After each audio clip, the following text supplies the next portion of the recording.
La plupart des confessions sur leur lit de mort sont sincères, mais ordinaires. Beaucoup pleurent une relation perdue, regrettent les choses qu'ils n'ont pas dites ou auraient aimé suivre leurs rêves, plutôt que de rester sur un chemin sûr et déjà tracé. Mais de temps en temps, une confession est entendue qui mène à la résolution complète d'une affaire classée. Rejoignez-nous pour l'épisode d'aujourd'hui alors que nous examinons 6 affaires de confession sur leur lit de mort qui ont permis de résoudre des affaires classées.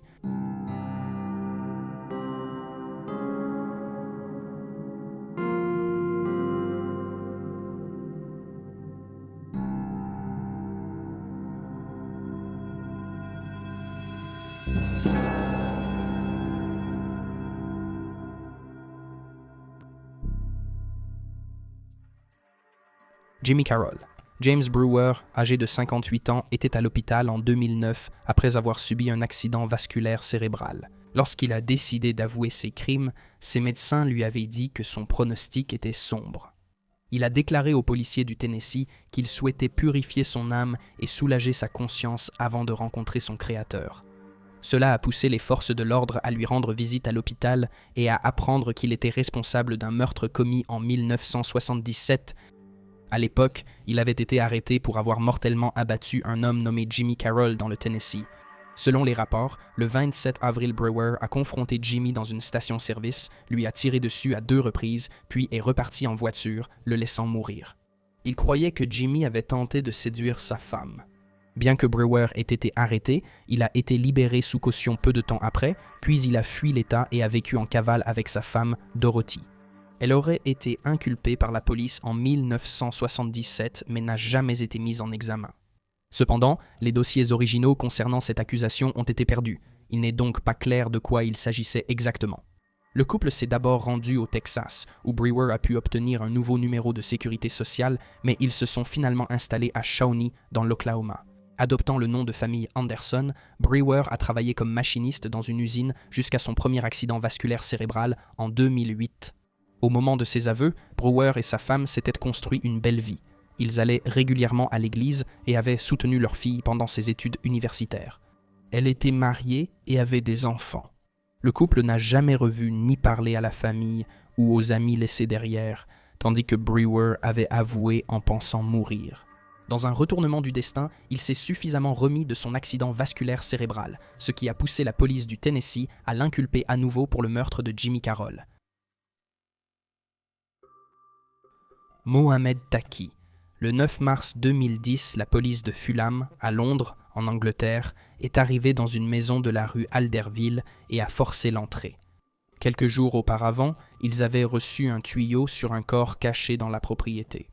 Un inspecteur détective a déclaré plus tard « Au début, nous avons découvert une zone de sous-couche qui avait été roulée, puis nous avons trouvé ce qui semblait être une housse de couette et des restes squelettiques habillés. » Le corps, également enveloppé dans des sacs en plastique et de la moquette, a été découvert en position fétale.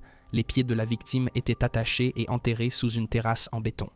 Après cette découverte, les enquêteurs ont retrouvé le propriétaire du bien, un homme de 52 ans nommé Roy Heath. Il s'est avéré qu'il était dans un hospice, souffrant d'un cancer en phase terminale. Pendant 4 jours, il a été interrogé au sujet du corps dissimulé sur sa propriété.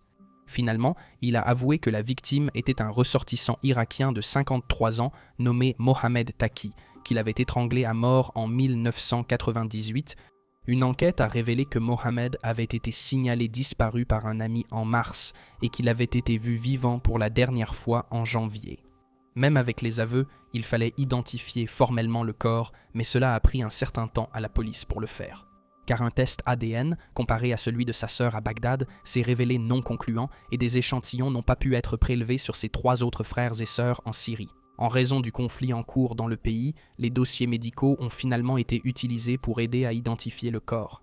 L'ami ayant signalé la disparition de Mohamed s'est effondré devant la police quand on lui a montré le chapeau retrouvé à l'endroit où il avait été enterré. Bien que le mobile du meurtre soit inconnu, la police considère l'affaire comme résolue et l'a classée.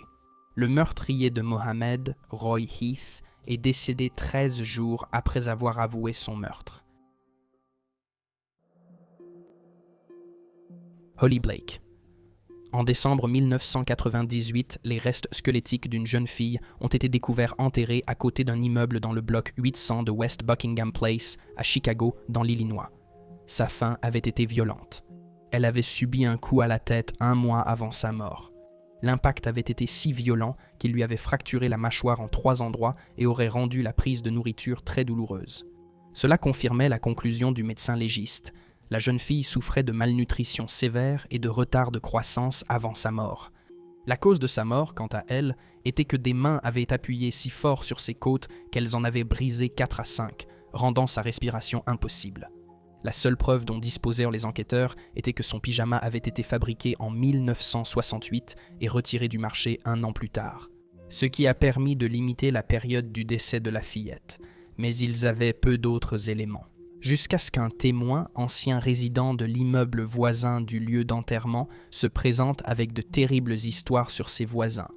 Le témoin était une femme nommée Vera Rodriguez. Elle avait 12 ans lorsqu'elle se souvient avoir entendu les pleurs et les cris d'un enfant provenant de l'appartement de l'un de ses voisins. En 1969, quand elle a demandé à sa mère ce qu'il se passait, on lui a dit de s'occuper de ses affaires.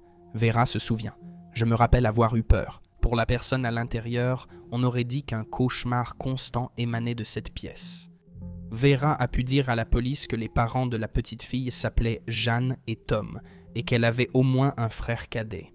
Avec cela en tête, les enquêteurs ont décidé de fouiller les dossiers scolaires à la recherche d'enfants qui vivaient à la résidence de Buckingham Place. Lorsqu'ils ont découvert Scott Blake, un garçon qui vivait à West Buckingham Place et dont les parents s'appelaient Jeanne et Tom Blake, alors que Tom était déjà décédé, Jeanne était vivante, remariée sous le nom de Miller et vivait dans le Nebraska.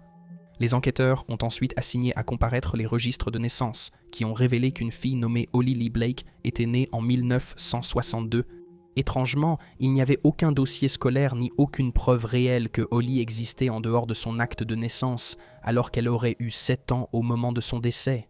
Ensuite, les autorités ont contacté Joanne Miller et l'ont interrogée au sujet de sa fille, mais elle a nié avoir jamais eu une petite fille.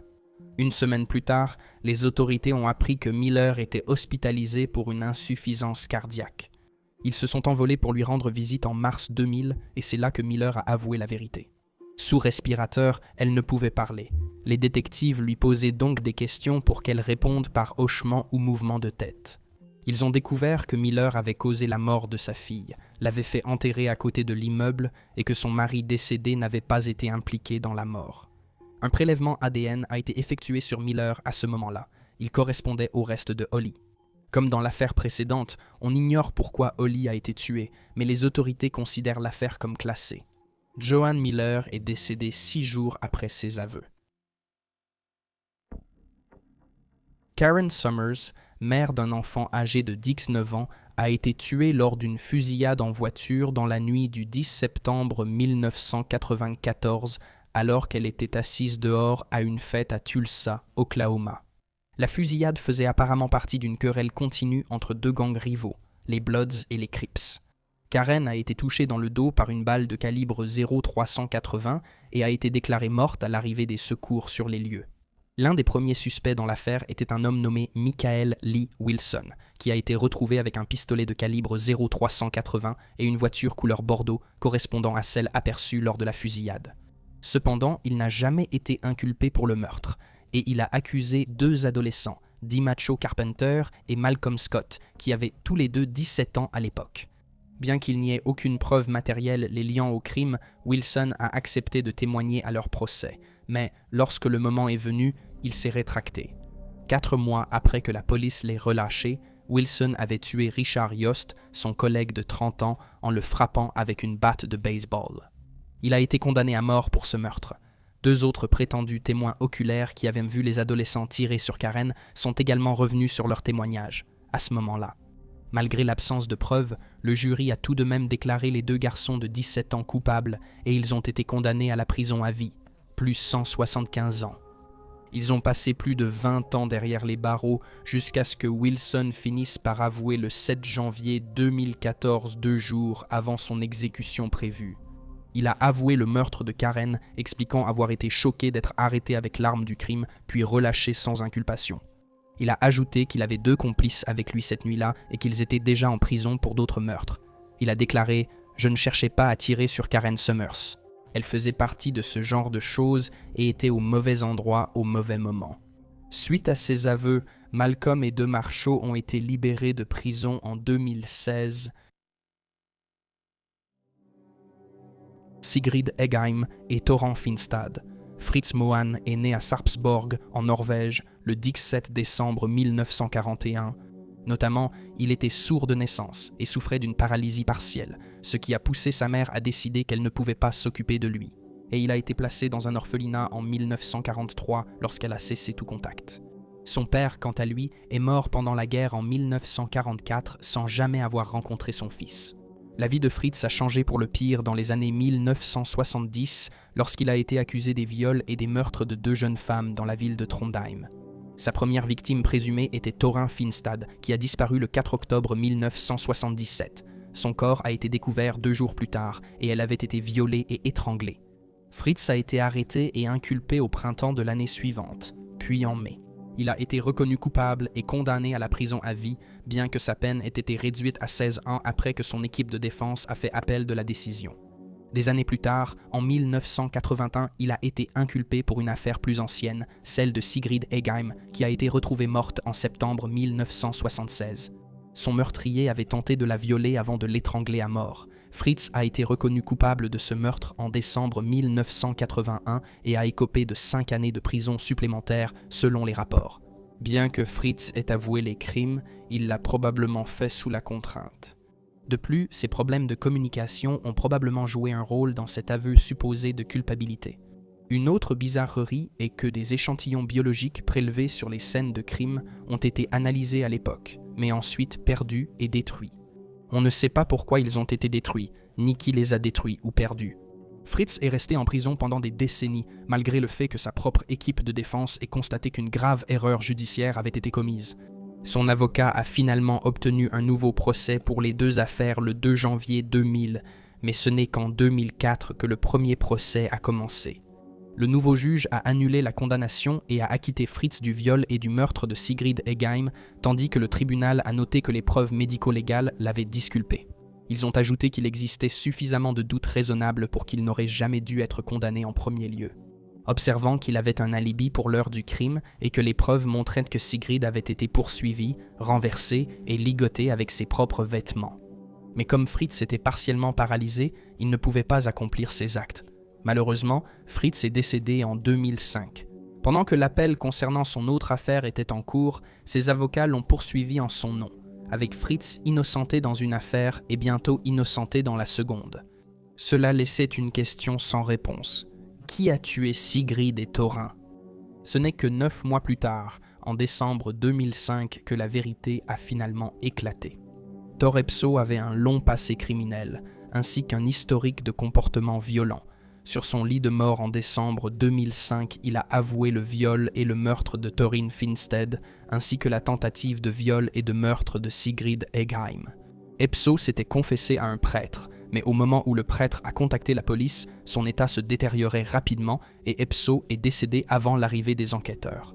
En août 2006, Fritz a finalement été acquitté dans l'affaire Torrent Finstad. Le tribunal a noté que les informations données lors de sa prétendue confession étaient toutes publiques, tandis que les détails partagés par Epso rendaient beaucoup plus probable qu'il soit celui qui était présent lors des meurtres. Margaret Cook. Margaret Cook n'avait que 26 ans lorsqu'elle a été assassinée en 1946. Au moment de sa mort, elle était travailleuse du sexe à Soho, Londres. Elle a été abattue dans une ruelle à l'extérieur d'un club où elle travaillait comme danseuse exotique. Bien que la police ait enquêté, il y avait peu d'informations disponibles à l'époque. Les témoins ont décrit le tireur comme un homme âgé de 25 à 30 ans, de corpulence moyenne, vêtu d'un imperméable et d'un chapeau pork pie sombre. Bien que plusieurs personnes l'aient poursuivi, il a réussi à disparaître dans la foule à la station Oxford Street. Le meurtre n'a jamais été élucidé. Puis, à l'été 2015, des réponses ont émergé lorsqu'un homme de 91 ans vivant dans une maison de retraite au Canada a avoué le crime après avoir été diagnostiqué d'un cancer en phase terminale. Selon une source, il a décidé qu'il ne voulait pas mourir avec cela sur la conscience. Après cet aveu, les autorités canadiennes ont contacté la police métropolitaine de Londres qui s'est rendue sur place pour rencontrer l'homme. Il ne se souvenait pas du nom de sa victime, mais il a pu reconnaître la photo de Marguerite parmi une sélection d'images de femmes des années 1940. L'homme a admis qu'il avait tué Marguerite devant le nightclub Blue Lagoon, dans Carnaby Street, après qu'elle l'aurait soi-disant escroqué. Il précise avoir utilisé un pistolet russe de la Seconde Guerre mondiale pour accomplir sa tâche. Bien que le CPS britannique ait porté plainte contre l'homme et entamé une procédure d'extradition, les articles de presse sur l'affaire datent de 2015. Ils ajoutaient seulement que les autorités canadiennes n'avaient pas encore répondu. On ignorait s'il serait assez en forme pour voyager au Royaume-Uni, puis comparaître devant le tribunal. Le nom de l'auteur n'a jamais été rendu public. Sa confession concernant un meurtre non résolu vieux de 70 ans serait le plus long intervalle entre un crime et un aveu dans l'histoire criminelle britannique. Et voilà les faits. Merci de commenter ci-dessous avec vos réflexions, d'aimer la vidéo et de vous abonner pour soutenir la chaîne.